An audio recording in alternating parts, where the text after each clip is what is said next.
E chega o momento das nossas perguntas. Peço ao Padre Lara também que venha até aqui. Pronto, vocês vão lendo e eu vou aqui distribuir as outras, tá bom? Doutora, comece por si, então. Eu vou aproveitar e juntar com a resposta a seguinte questão. Não adianta a gente tirar aquilo que não nos faz bem, como, por exemplo, eu estava falando ontem do leite de vaca e seus derivados, retirar o glúten, mas não colocar as coisas boas no lugar.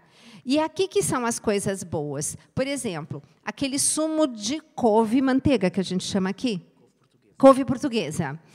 Tem no site, vocês entram lá no site da Canção Nova, tem um programa Mais Saúde, tem todos os meus programas, tem a receita. Fazer diariamente, tomar esse suco, ele faz com que o aporte de cálcio seja perfeito. Por quê? Leite tem cálcio? Tem, mas tem muito cálcio em relação ao magnésio, e eu preciso de um equilíbrio entre os dois para poder absorver. E uma outra coisa importante, quem aqui ainda não fez exame para saber como está a sua vitamina D? Levanta a mão. Olha quanta gente não sabendo. Gente, vitamina D hoje é fundamental averiguar. Vão ao médico e falam, gostaria de saber como está a minha vitamina D. E vocês vão ver, vai estar baixa. E sem vitamina D, não adianta nem tomar leite, porque quanta gente com osteoporose tomando leite continua com osteoporose. É a tal da vitamina D que ajuda a colocar o cálcio dentro do osso.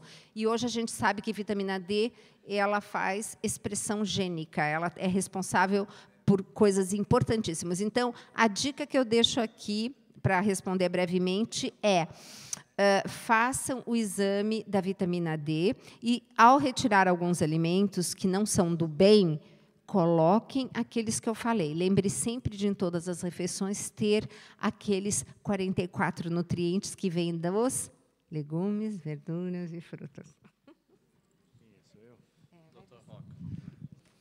Bom, tenho duas perguntas aqui. 3. Explique em que medida a depressão afeta o coração. A depressão é um fator de risco para a doença cardiovascular, porque a depressão é uma doença inflamatória. Então, por isso que a gente sabe que ela afeta o coração. Primeiro, também, porque ele mexe com serotonina, e a serotonina, que é um neurotransmissor, tem relação com plaquetas. As plaquetas são organelas do sangue que fazem a coagulação. Então, é por isso que tem essa relação toda da depressão com o coração. Além do que, a pessoa deprimida também é a pessoa que não come direito, tem o lado da alimentação, que também interfere. Uma pessoa cardíaca operada do coração e com uma pilha, com marca-passo, deve tomar magnésio e outras vitaminas? Veja bem, a gente usa magnésio para combater a arritmia cardíaca. Se ela está com marca-passo, pode ser que precise ou não. Agora, a vitamina é uma coisa que a gente tem que pensar muito. A grande maioria das pessoas que toma vitamina, toma por acaso, porque quer, porque não funciona nada.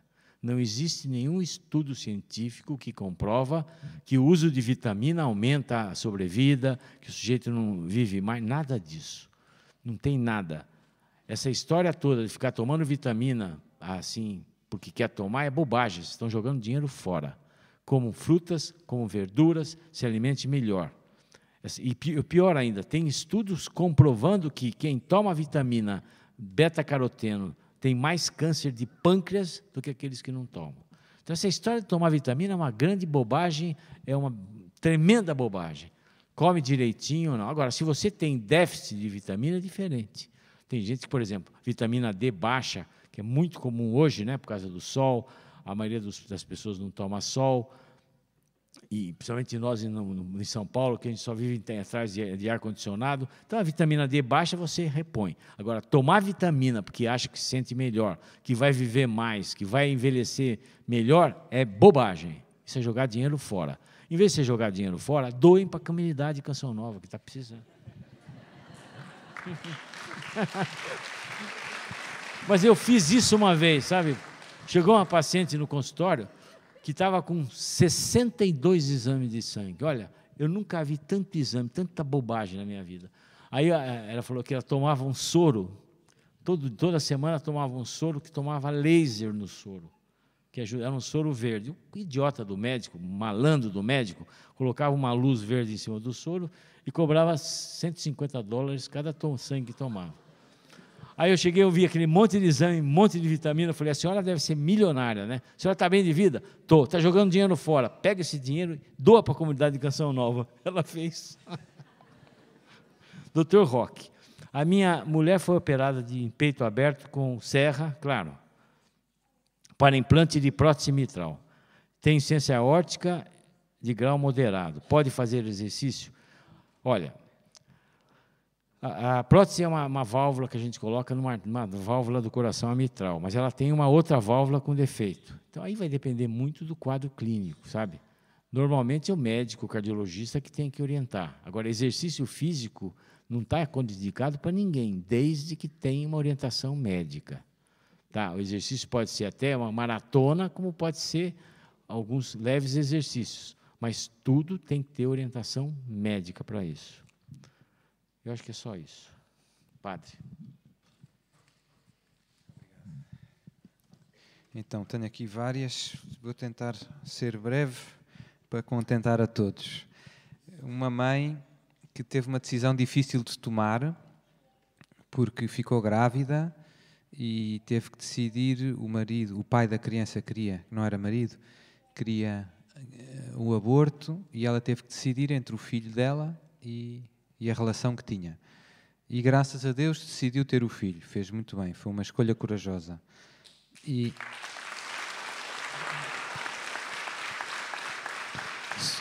se o pai estiver por perto, enfim, rezamos por ele, não é? Devia ter ajudado o filho dele. E, entretanto, o filho nasceu com um problema de saúde grave e o pai da criança ainda disse que era bem feita, etc. Aos olhos da Igreja, como é que fica esta mãe? Esta mãe é muito amada por Deus e tomou a decisão certa, foi corajosa.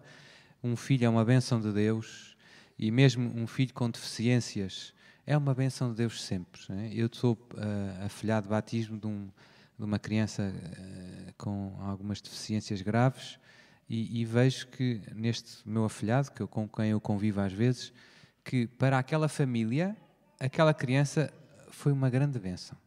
Às vezes nós olhamos para as coisas com olhos muito humanos.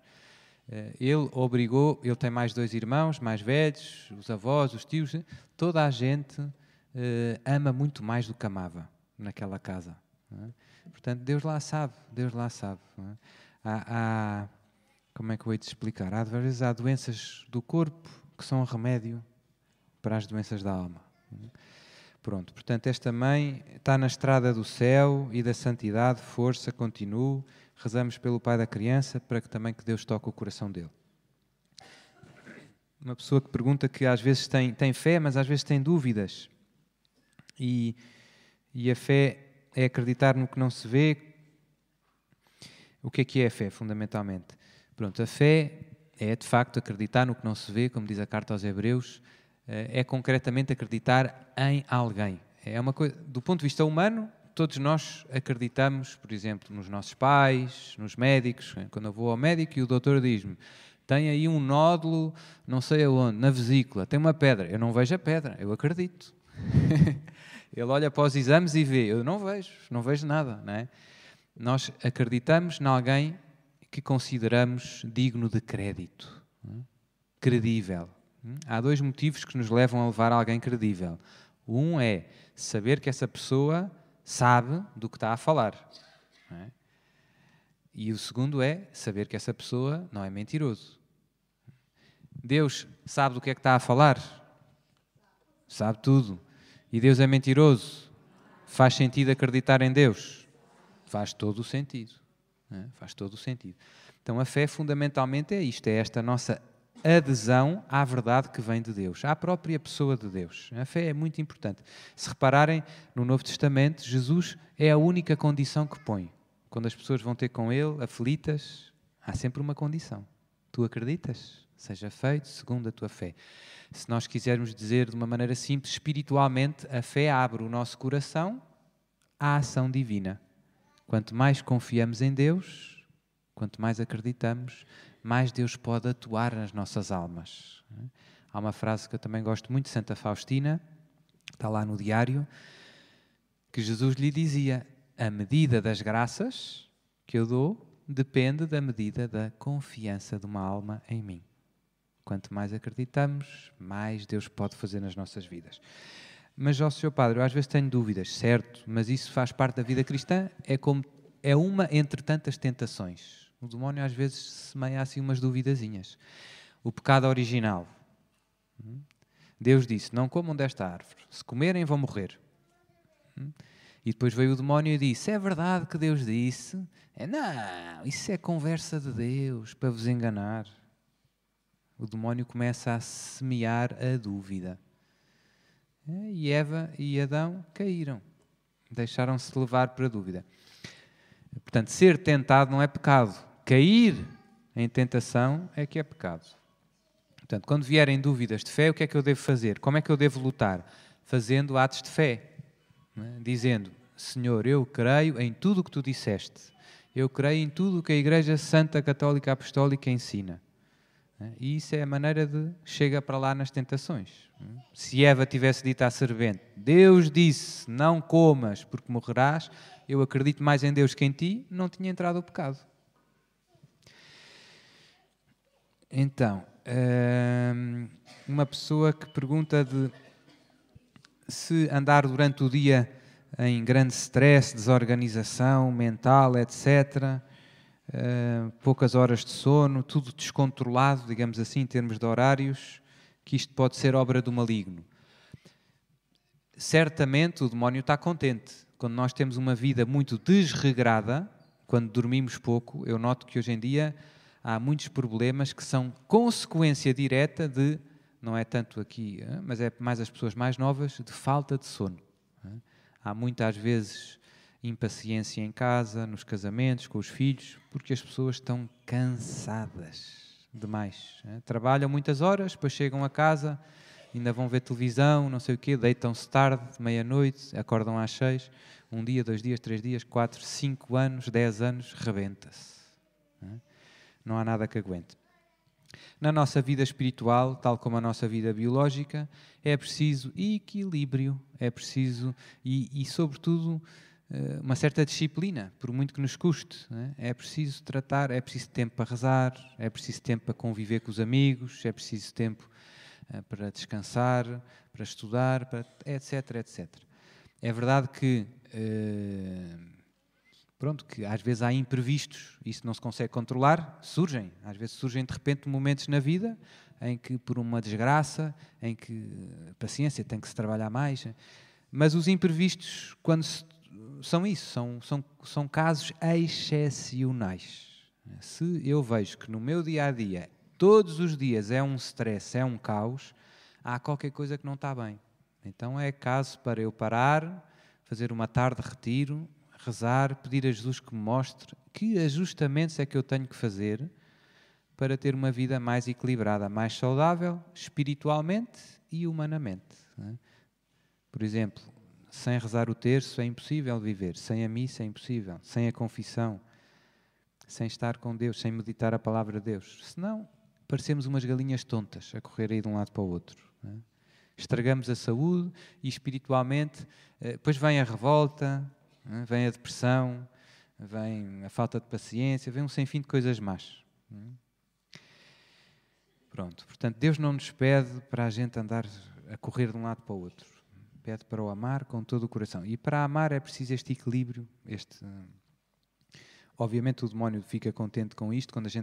O demónio gosta de nos cansar. O meu parco dizia uma frase que a mim ficou sempre muito no coração, que é: um homem cansado é um homem perigoso. E é verdade, é sábio. Portanto, é preciso equilíbrio.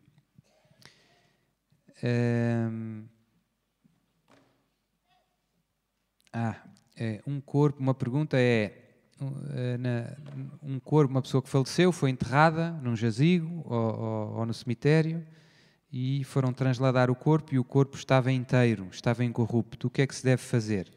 Deve-se deixá-lo, deve-se mudar o caixão ou mudar o lugar, mas deixar o corpo como está, incorrupto. E Isto acontece às vezes, a alguns santos, pode ter uma explicação natural também, às vezes por algumas circunstâncias climáticas, digamos assim, é possível, é raro, mas é possível. E o corpo merece respeito para nós cristãos. O corpo é templo do Espírito Santo. A palavra cemitério literalmente significa dormitório. E nós acreditamos que um dia o nosso corpo vai ressuscitar.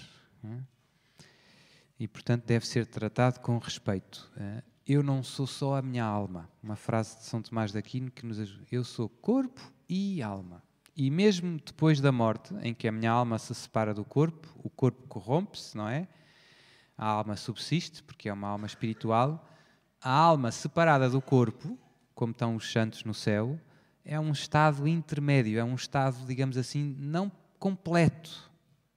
São Francisco de Assis e Santa Clara têm a alma no céu, o corpo está na terra, está em Assis, podemos ir lá visitar.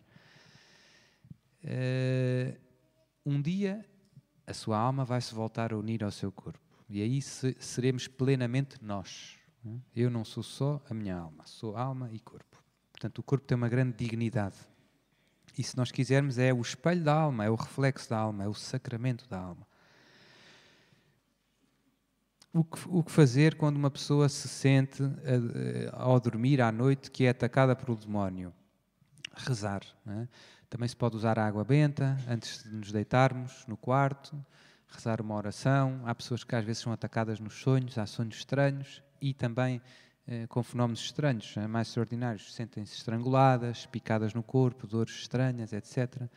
Pronto, a oração de libertação que está no meu livro é eficaz e não tem contraindicações. Portanto, podem-se usar. Se não for preciso, Sr. Padre, mal não faz. Não faz mal nenhum. É uma oração. No meu grupo, uma pessoa que pergunta em relação à blasfémia contra o Espírito Santo. Jesus fala que aquele que blasfemar contra o Espírito Santo nunca lhe será perdoado. Todos os pecados terão perdão, exceto quem blasfemar contra o Espírito Santo. E às vezes surge a discussão, mas isso, que pecado é que é? E há muitas... O que a Igreja ensina é que este blasfemar contra o Espírito Santo é um não querer o perdão de Deus. É um fechar o nosso coração à misericórdia de Deus. Não tem perdão, não porque que seja uma falha de Deus, da misericórdia de Deus. Deus quer perdoar-nos e salvar-nos sempre. Este pecado contra o Espírito Santo é o resistir à misericórdia de Deus. É o fechar o nosso coração, é o não me querer arrepender, por exemplo, de um pecado. Isso é resistir ao Espírito Santo. Não querer aceitar, por exemplo, concretamente, Jesus no Evangelho contém aqueles diálogos mais duros com os fariseus, ressuscita Lázaro, etc. E eles não queriam acreditar. Então, esse não querer acreditar era com má vontade, era com perversidade, era com malícia, porque era evidente que ali estava Deus. Era evidente que ali estava Deus. Ninguém pode ressuscitar um morto com 3 dias, que já cheira mal, não é? Ninguém pode expulsar os demónios. Mas havia uns que diziam, é por Beelzebul que expulsa. Isso é tão mau. Quer dizer, é a história do pior cego, é aquele que não quer ver. Então esta má atitude, este não querer ver, é o que nós chamamos a blasfémia contra o Espírito Santo.